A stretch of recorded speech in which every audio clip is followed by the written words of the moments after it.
kepada calon Presiden Republik Indonesia dan juga tokoh Prabowo Indonesia, Bapak Prabowo Subianto. Kamu hadirin, kami mohon untuk berdiri dan marilah kita bersama-sama bertepuk tangan.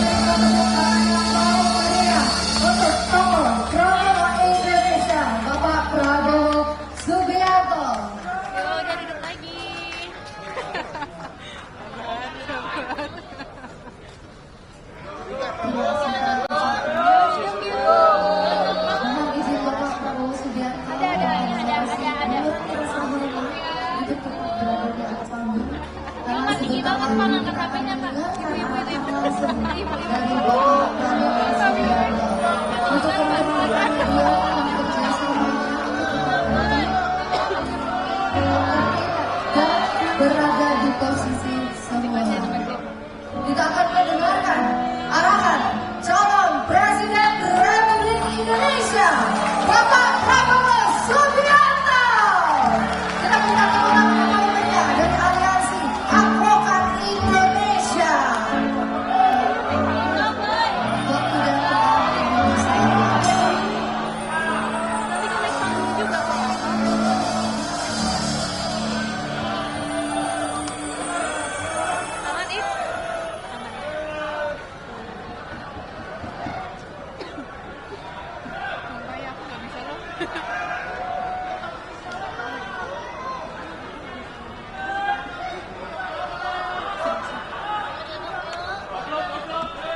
Bismillahirrahmanirrahim. Assalamualaikum warahmatullahi wabarakatuh.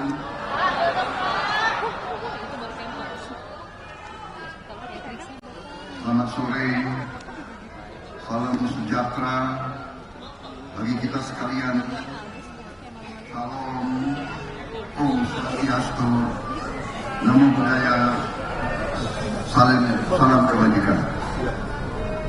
Saudara-saudara sekalian yang saya hormati dan yang saya banggakan, Ketua Umum Aliansi Advokat Indonesia, Saudara Otto Hasibuan beserta Ibu Otto Hasibuan, Ibu Nurwati Damanik yang saya hormati, juga didampingi Jakob Hasibuan dan Jessica Lila,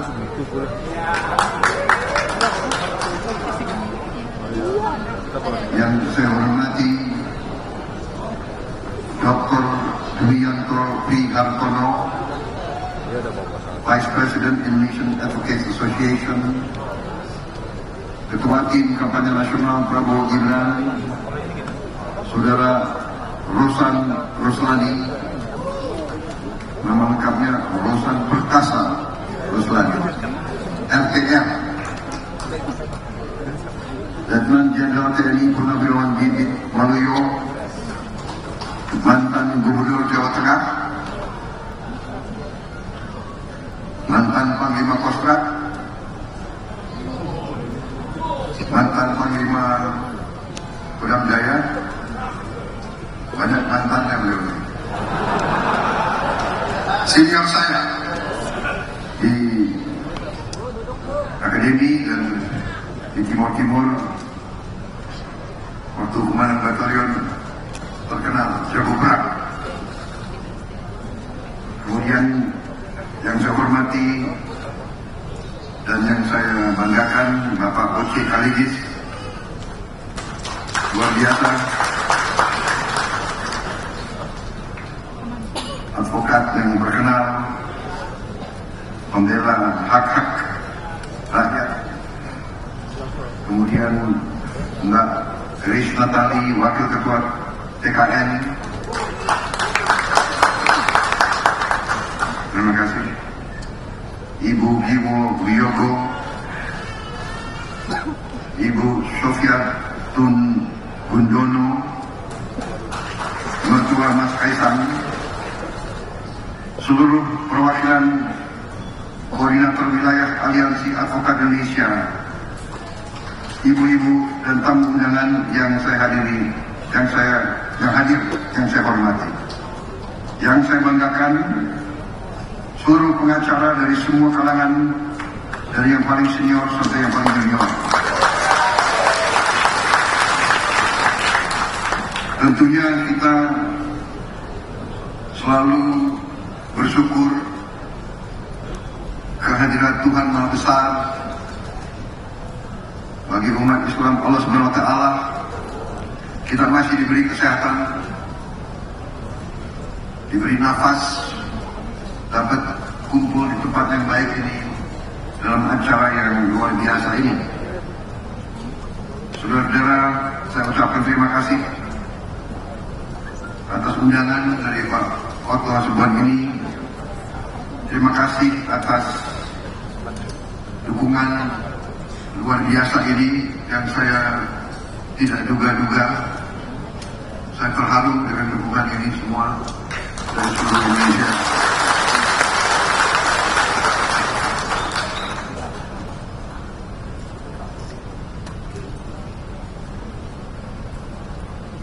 Juga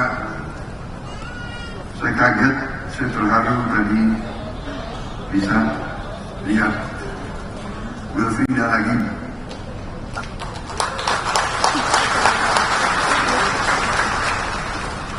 Memang Pak Otto kok bisa ingat, saya hampir lupa.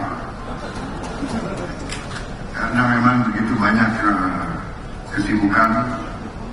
Tapi yang bagi saya yang penting, beliau Wilfrida hidup dengan bahagia sekarang. Yang jelas kelihatan bahagia karena lebih gemuk. Terus sangat terus sekali. Waktu itu memang ada yang melaporkan ke saya, ada TKW di Kelantan yang memang sudah kena vonis, dan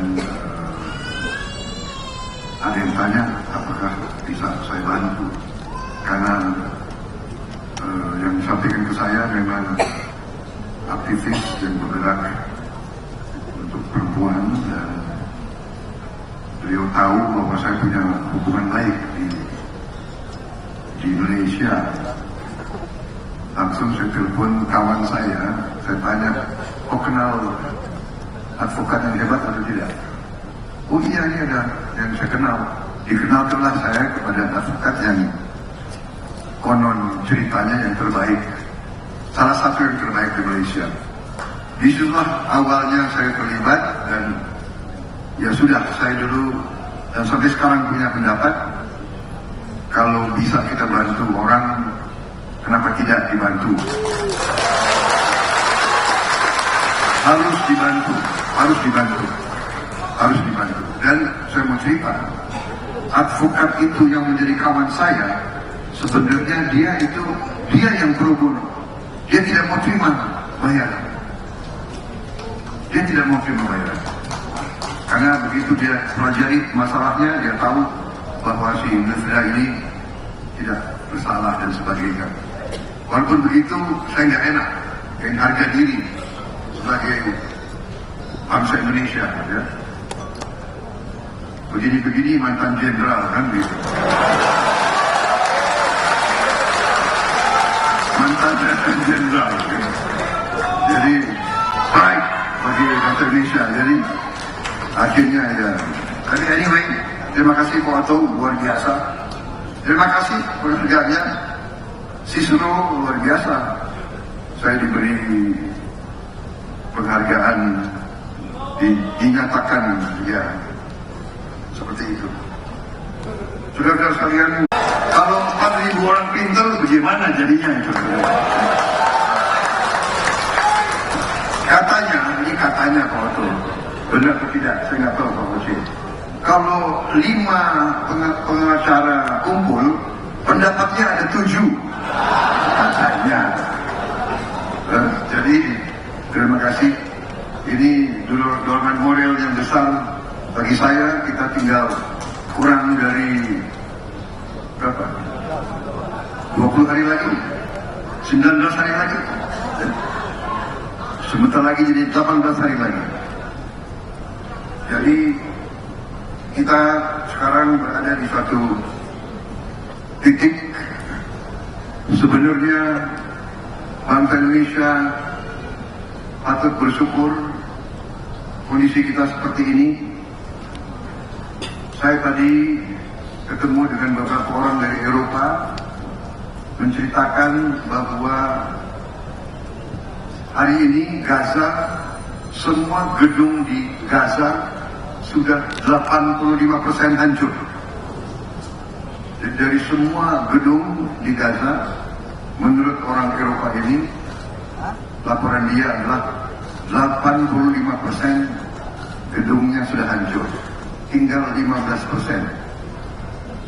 Dan perang ini akan terus. Jadi yang saya pikirkan, bagaimana nasib 2 juta orang Palestina di Gaza? Bagaimana nasibnya? Sudah 20.000 orang mati dan sudah hampir 12.000 dari 20.000 itu adalah anak-anak kecil yang tidak berdosa. Jadi kita bisa bayangkan banyak bangsa-bangsa, banyak manusia di lain negara dalam keadaan yang sangat-sangat sulit. Karena itu saya kira sebagai bangsa kita patut bersyukur. Kita patut bersyukur bahwa pemimpin-pemimpin kita sampai hari ini berhasil untuk navigasi sehingga bangsa Indonesia sudah berapa dasawarsa tidak terlibat dengan pertikaian yang berarti dengan bangsa-bangsa lain. Saudara-saudara sekalian, kita kalau lihat juga akibat perang di mana-mana, perang di Eropa sekalipun, di Gaza, di Libya, di Sudan. Coba sebut negara mana di kawasan itu dan di kawasan kita sendiri. Di Myanmar sekarang ada 17 tentara yang saling berperang. 17. Jadi sebagai bangsa patut kita bersyukur. Dan bagaimana kita bisa seperti ini? Bagaimana bisa di mana kondisi geopolitik dunia menciptakan harga-harga pangan meningkat tajam, harga BBM meningkat tajam, bangsa Indonesia masih dalam keadaan lumayan. Saya tidak katakan hebat. Kita masih merasakan banyak rakyat kita dalam kesulitan. Tapi hendaknya kita berpikir dengan jernih, dengan akal sehat, dengan hati yang bersih. Dan saya menganjurkan, marilah dalam setiap usaha, dalam politik, kita harus bersaing, kita harus berkontestasi. Tapi hendaknya kita bersaing dengan hati yang baik. Kita bersaing dengan itikat yang baik. Kita bersaing dengan cinta tanah air. Kita bersaing dengan tidak menyakiti pihak lain. Kita bersaing dengan mengingat bahwa rakyat kita menghendaki pemimpin-pemimpin kita rukun. Pemimpin-pemimpin kita berhubungan baik. Pemimpin-pemimpin kita tidak saling menjelek-jelekan, tidak saling, apalagi saling menfitnah, apalagi saling mencari-cari sesuatu yang tidak benar adanya. Jadi dukungan saudara sangat berarti, karena dukungan advokat-advokat orang-orang yang mengerti hukum, orang-orang yang terdidik, dan yang hadir dari mana-mana. Saya kira ini lambang, ini simbol, ini perwakilan dari seluruh rakyat Indonesia. Terima kasih dukungan Bapak. Masa depan kita bagus, masa depan kita gemilang. Strategi Pak Joko Widodo benar, saudara-saudara sekalian. Dan saya mantan lawan beliau, saya rival beliau. Berapa kali saya lawan beliau dan ya berapa kali kalah.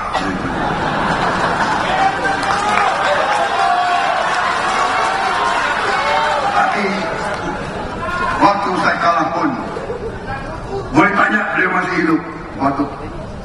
Waktu saya kalah yang pertama kali pun beliau datang ke rumah saya. Tidak banyak pemimpin yang punya itikat seperti itu.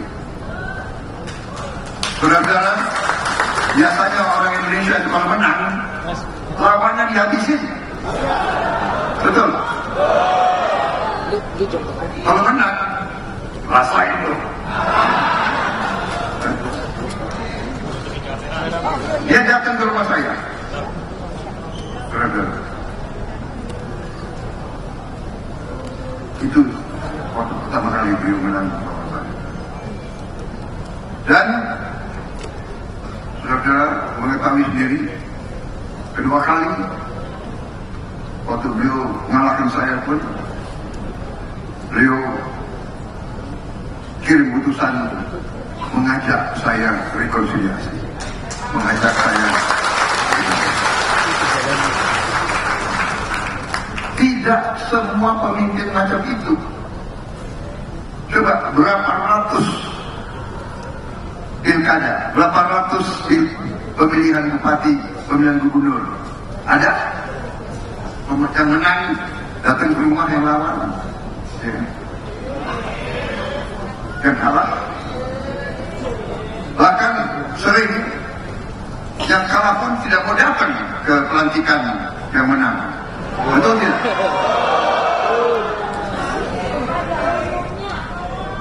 Saudara-saudara, saya bukan malaikat, salah. Saya manusia biasa yang penuh kekurangan, yang penuh kelemahan. Tapi, ya itu, dalam arti saya pun mengerti bahwa kalau kita punya tanggung jawab, kalau kita punya kelebihan, kalau kita punya kesempatan, kelebihan, kesempatan, kapasitas, kemampuan harus digunakan untuk kepentingan yang baik bagi orang lain kalau bisa. Jadi pendapat saya, kalau tidak bisa bantu banyak orang, bantulah beberapa orang. Kalau tidak bisa bantu beberapa orang, bantulah satu orang. Kalau tidak bisa satu orang pun kau bantu, jangan bikin orang lain susah. Itu pendapat saya. Dengan demikian, Pak Jokowi dan saya, kita telah memberi contoh. Kita berlawanan, kita berseberangan, kita bersaing, kita kontestasi. Kontestasinya pun bukan kontestasi epok-epok. Lumayan juga waktu itu, ya. Debat, saya debat sama Pak Jokowi. Tapi kalau Anda replay rekaman debat itu, Anda bisa lihat kita saling menghormati.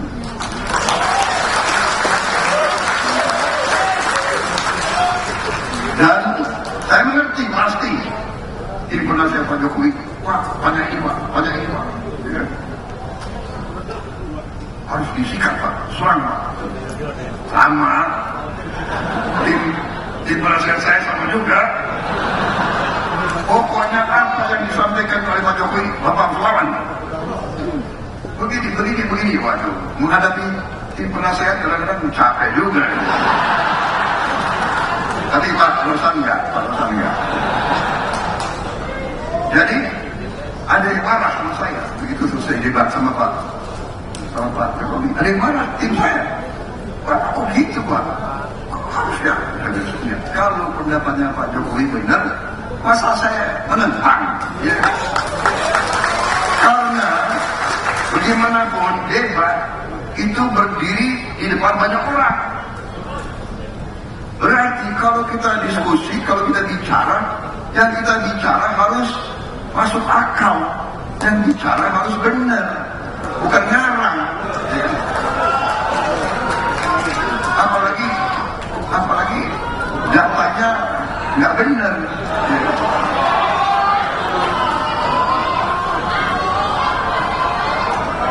Sudah, yang sudah lewat saja.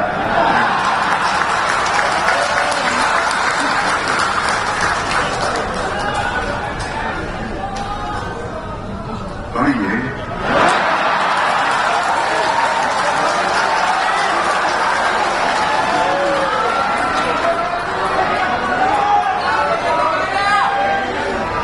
Jadi saudara-saudara, saya tidak apa-apa dikasih nilai rendah, tidak apa-apa. Itikat baik saya berbuat yang baik, kan begitu aja. Tapi saya harus mengakui, selama hidup saya sekolah di mana-mana. Saya pernah sekolah di Inggris, sekolah di Jerman, di Swiss, di Singapura, di Malaysia, di Amerika, di Indonesia. Belum pernah saya dapat gini segitu.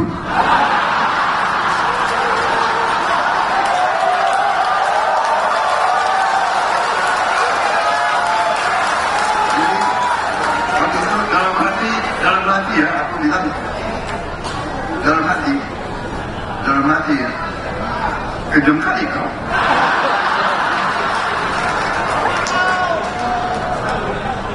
Itu orang Medan. Orang Medan ngomongnya gitu, kejam kali kau.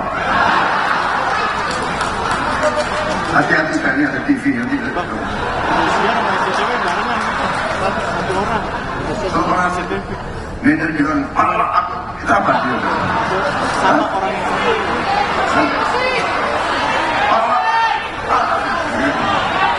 yang orang Medan ngomong begitu, bukan saya. Jadi sudah nggak apa-apa, saya agak shock sedikit, tapi nggak apa-apa. Yang penting kalau orang Jakarta bahasa Betawi, ya kan, jawabannya harusnya emangnya lu siapa ya?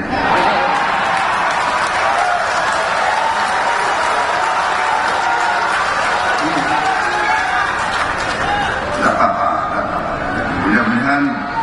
Mudah-mudahan saya berdoa orang pintar seperti itu sadar dan insaf.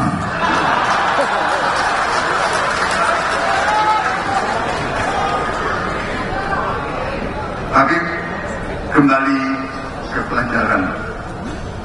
Contoh yang dikasih lihat oleh Pak Jokowi, ya, pemimpin menang, tapi dia tidak mau menyakiti yang kalah. Itu filosofi nenek moyang kita. Menang tanpa gas lagi, menang tanpa menyakiti. Dan ini ternyata adalah kesimpulan banyak pengamat internasional terhadap masa depan Indonesia. Mereka mengatakan Indonesia ini sebenarnya sudah sulit terbentuk untuk menjadi negara hebat, negara makmur, negara kuat, negara kaya. Sulit. Dengan catatan bahwa pemimpin-pemimpinnya bisa rukun, pemimpin-pemimpinnya bisa kerjasama, pemimpin-pemimpinnya bisa kolaborasi, dan itu tekad saya ingin menciptakan suasana kita kerjasama dengan semua pihak. Kita kolaborasi dan kita nanti harus memimpin tanpa dengki, tanpa benci, tanpa dendam, tanpa salah sangka, tanpa buruk sangka, tanpa curiga-curigaan. Itu kita harus ciptakan Indonesia yang seperti itu. Demokrasi kita, demokrasi seperti itu, saudara-saudara sekalian. Jadi, saudara-saudara, saya tegaskan seluruh yang mendukung saya mohon kita teruskan kampanye ini dengan santun, sopan, memberi selalu kebaikan.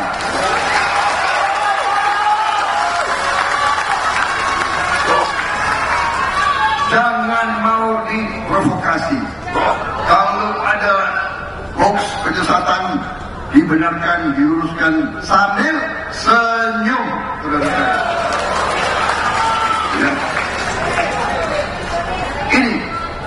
Ini yang harus kita lakukan. Dan saya minta semua tim kampanye saya, semua koalisi Indonesia Maju, sampai hari-hari terakhir di TPS kita tidak boleh melakukan kecurangan apapun.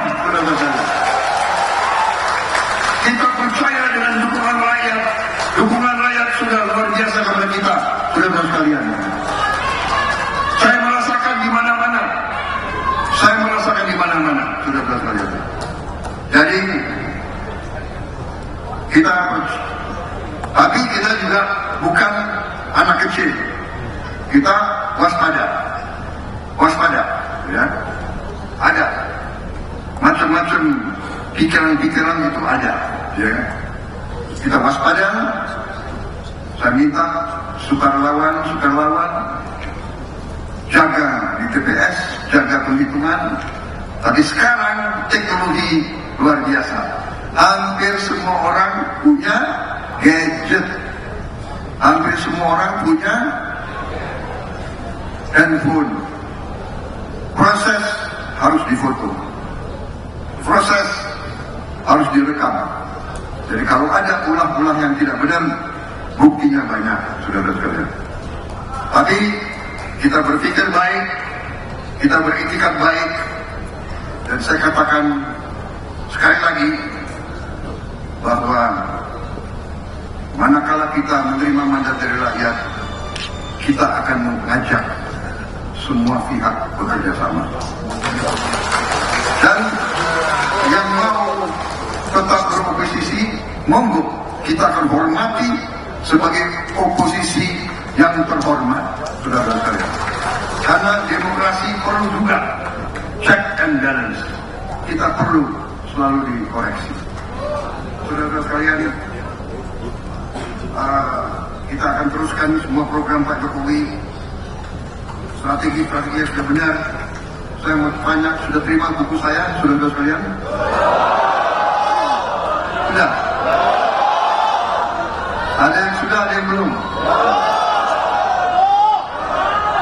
Angkat tangan yang belum? Oh, banyak sekali. Tolong ya, tim segera dikirim kepada aliansi Advokat Indonesia, nanti mereka bisa bagikan. Mereka bisa.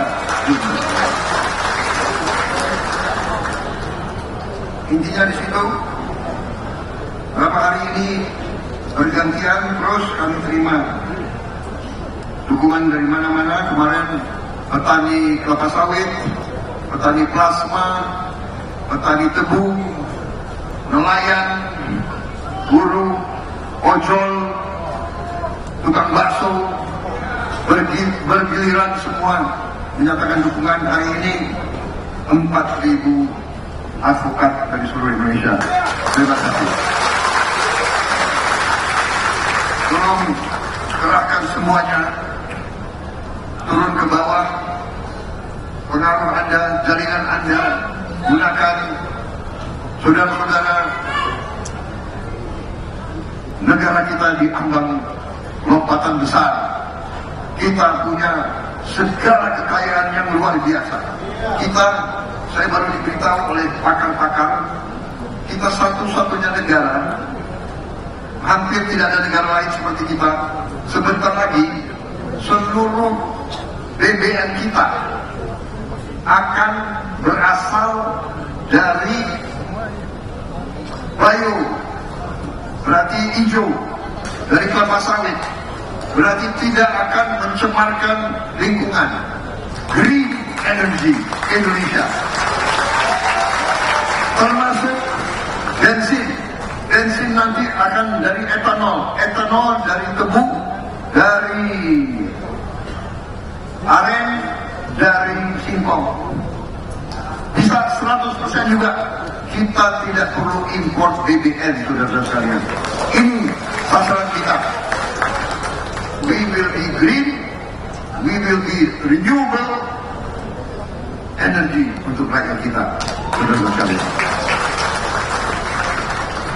Dan program-program hilirisasi akan membuat kita negara yang mandiri, negara yang bisa produktif, negara industri, negara nanti yang rakyatnya hidup sejahtera, hidup dengan martabat, hidup dalam kecukupan. Itu tujuan kita, itu perjuangan kita. Kita berjuang, saya berjuang, saya minta mandat dari rakyat. Saya ingin menghilangkan kemiskinan dan kurang gizi dari seluruh rakyat Indonesia.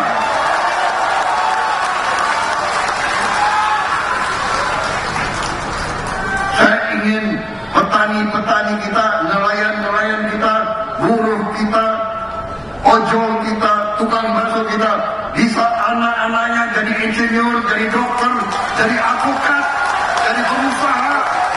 Saya ingin Indonesia hidup seperti negara lain. Saya tidak ingin Indonesia UMR. Saya tidak mau. Indonesia harus berdiri dengan terhormat, setara dengan bangsa-bangsa lain di dunia. Itu perjuangan kita, saudara-saudara. Terima kasih dukungan advokat. Saya butuh dukunganmu, saya butuh gerakanmu, saya butuh pekerjaan kerasmu, saya butuh saudara turun ke bawah, yakinkan seluruh rakyat Indonesia.